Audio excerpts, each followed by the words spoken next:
I believed our life was steady. Married for 14 years, 3 children, a ranch house in the suburbs, Sunday barbecues, school pickups, bedtime stories, sports practices. It was my routine, my identity. Sacrifices made, presents given, and I believed it all counted, until it didn't. It started subtly, her phone always buzzing, late night business trips without specifics, whispers from neighbors seeing odd cars. I brushed it off. Work stress, midlife crisis, I told myself, but deep discomfort lingered in the pit of my stomach. Then one Saturday, I got curious. I opened our shared account, hidden hotel charges, flight receipts, text messages with a name I didn't recognize.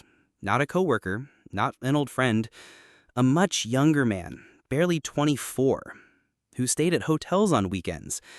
She wrote, "I feel alive around him." That burned hotter than betrayal. It was a confession. I collected everything. Photos, hotel receipts, affectionate texts. I believed truth mattered. I believed courts cared about stability and safety. I was wrong.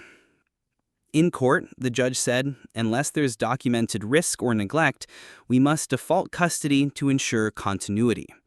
She gave our children to her, not for a few months, but full primary custody. I got weekends only, holidays divided, no joint custody. I was stripped from our home, the home I built. I moved into a small studio apartment. I furnished it sparsely, choosing books and toys over anything else. I told myself I would stay consistent. I paid child support, I called daily. But emotionally, my voice felt distant. She spun the narrative. To neighbors, to the kids, to teachers. I'm the unstable dad, she's the victim of betrayal. The younger man appears in photos as just a friend. My children stopped hugging me. They deflected calls, texts became colder. At a holiday concert, they waved at their mom and friend. I sat in the back row, alone. I refused to answer with anger. Weekends became missions. I oversaw breakfast pancakes, bedtime stories, school projects. I built blanket forts, helped with science experiments, took them on walks in our old neighborhood. I told them, I still love you. I'm your dad. I didn't cast blame, I just showed up. Little by little, cracks appeared.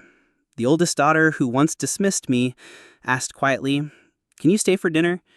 The youngest, who had refused my hug, settled into my lap and said, "I missed you."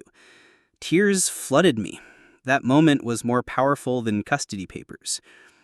I logged every canceled call, missed pickup, emotional sign from my children and from her. I gathered therapy notes, emails from teachers about remarks she made, journal entries where the kids mentioned confusion or sadness. Months after, I filed to modify visitation, not to reclaim custody, but to protect emotional safety. With logs in hand and therapist reports, the court ordered expanded weekends and adult alienation counseling.